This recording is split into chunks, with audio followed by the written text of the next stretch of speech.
Friends, মই ৰং চেনেলত সম্প্ৰচাৰিত হৈ থকা সূৰুযমুখী ধাৰাবাহিকখনৰ আজিৰ খণ্ডটো চাবলৈ বহুত বেছি ভাল লাগিব। কিয়নো যোৱাটো খণ্ডত সোণ পাজিৰ গেৰেজত গাড়ীখন থবলৈ গৈছিল আৰু ছোৱালীজনীৰ কথা কৈছিল। আৰু তেতিয়া ছোৱালীজনীক আজি কিবাকে থকাৰ ব্যৱস্থা কৰক বুলি ৰিকুৱেষ্ট কৰিছিল আৰু তেতিয়া পাজিয়ে গাড়ীতে থাকিবলৈ কৈছিল।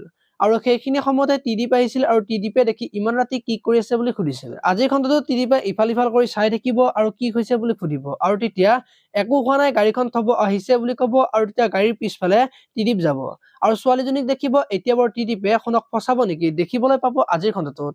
এইফালে আকৌ সোণ ঘৰলৈ নহাৰ কাৰণে ৰত্নই ৰখি থাকিব আৰু তেতিয়া পুৱতি আহিব আৰু তই ইমান ৰাতি হল খোৱা নাই যে বুলি সুধিব আৰু সোণদাক ৰখি আছো তোৰতো খবৰেই নাই বুলি পুৱতিক কব আৰু তেতিয়া পুৱতিৰ খং উঠা দেখিবলৈ পাব। আনফালে সোণ ঘৰলৈ যাব আৰু ৰত্নই তোৰ ইমান দেৰি হল যে বুলি সুধিব। এতিয়া বাৰু ছোৱালীজনীৰ কাৰণে যে দেৰি হল সেই কথাটো গম পাবনে আৰু সোণে আকৌ ছোৱালীজনীৰ কাৰণে সোণৰ পেণ্ট চাৰ্ট পিন্ধিবৰ কাৰণে দিয়া দেখিবলৈ পাব। আপোনালোকে সূৰুযমুখী ধাৰাবাহিকখন চাই কেনেকুৱা পায় কমেন্ট কৰি জনাব আৰু যদি আপোনালোকে এতিয়ালৈকে চেনেলটো ছাবস্ক্ৰাইব কৰা নাই তেতিয়াহ'লে চেনেলটো ছাবস্ক্ৰাইব কৰি ভিডিঅ'টোত এটা লাইক কৰি দিব। ধন্যবাদ।